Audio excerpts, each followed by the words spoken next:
Shout out to G-Man Boxing.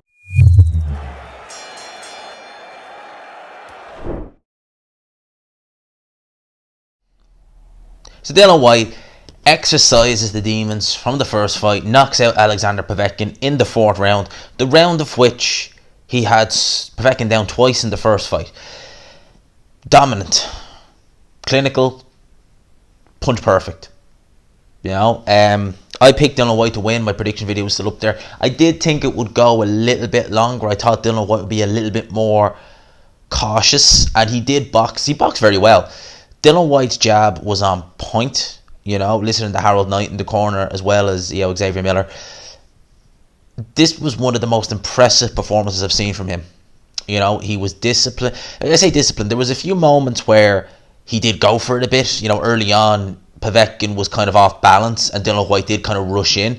But whenever he would rush in on Povetkin, it was like the minute Povetkin started throwing back, he would just kind of reset, stop, take a few steps back. Povetkin looked worse in this fight than he did in the first fight. And bear in mind, he looked terrible in that first fight. Apart from when he landed the uppercut in the 5th round, he looked terrible. His timing was off, his reflexes were off, his punch resistance was gone.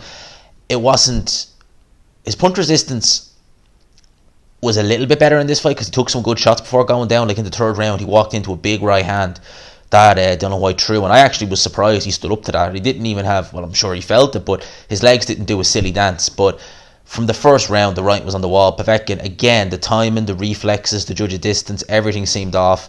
Nothing seemed quite there.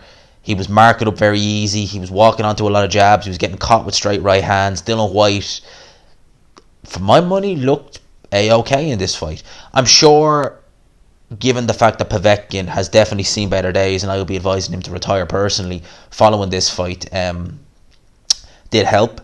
But you're still going in there with the guy who knocked you out brutally with one punch. So I have to say, Dillian Whyte, he's always shown himself to be a mentally strong character, and obviously he was able to dust off what happened in that first fight all them months ago, 7 months now, and regroup, reassess, and go back in and put on a clinical display. He knocked Alexander Povetkin out with a left hook. Povetkin got back up, his legs were gone. The corner threw in the towel, rightfully so. Povetkin, it's like I said in the build up to this fight, right? For that first fight, you call it what you want. Call it intuition, call it a good fit, call it whatever the hell you want. But I had that feeling going into that first fight. I just, when you just know, you just can't shake it. He's going to lose. Dillian Whyte's going to lose this fight. I had that just gut feeling. I was like, he is going to lose this fight. I don't know why. I just had it. And he did. But with this, I never had that. From the get-go, like when this was announced in March, even when it was announced in January, I was just like, Whyte's going to win this fight. He's going to win it. I never had that feeling, never once, that he would lose. And that's why I was so strong in my prediction for Dillian Whyte to win this fight. Because I just felt like Povetkin's not going to get any better with age. He's not going to have improved anymore.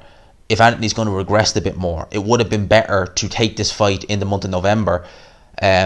Obviously, circumstances were such you couldn't do that. But it would have been better if it had been in November, because at least it's a quick turnaround. And by then, Dillian Whyte can't shake off the cobwebs of the knockout. So, by letting this go on, I favoured Dillian Whyte more.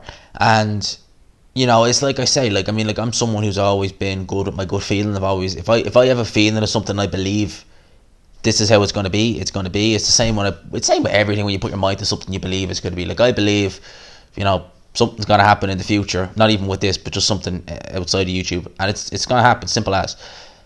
You just get that feeling and you just ride with it. And I had that in the first fight, didn't have it in this fight.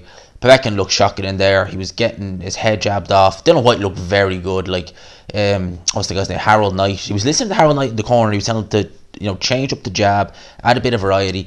I think this team for Dillian Whyte could do wonders going forward. We need to see how he looks though when he does get tagged, because he wasn't really tagged in this fight. So we need to see if he's in there. Say for example, he goes in there with Joe Parker, if he beats Chisora. When Parker lands on him, which he will, then we need to see how his chin is. That's going to be an interesting question. It's going to be an interesting take home, but we'll cross that bridge when we get to it. As for now, Dillian Whyte, credit to him, did what he needed to do, got the stoppage. It's been a decent card. I've enjoyed it. The Fabio Wadley-Molina fight was a bit shit, but everything else, I'm thoroughly happy with it, personally. No issues. Not one to complain. I ain't going to complain. happy. Yeah, your boy got a good, nice boxing. So lads and lassies, I'm gonna leave it there. We'll talk about this more tomorrow, 6 bells, streaming time with your boy. Let's talk about boxing and all that good stuff. And we'll see where we go from there. But for now, lads and lassies, I'm going to leave you with this. Enjoy the rest of your Saturday night, wherever you are in the world. If you're lucky enough to be able to go out, go out. If you're not, well, I hope you're in with your missus or you're doing something fun. I'm going to watch a movie and then go to bed. Lads and lassies, smash the like button if you did. Subscribe, of course, if you're new. #GMansRocks, all that good stuff. And I'll talk to you. Peace.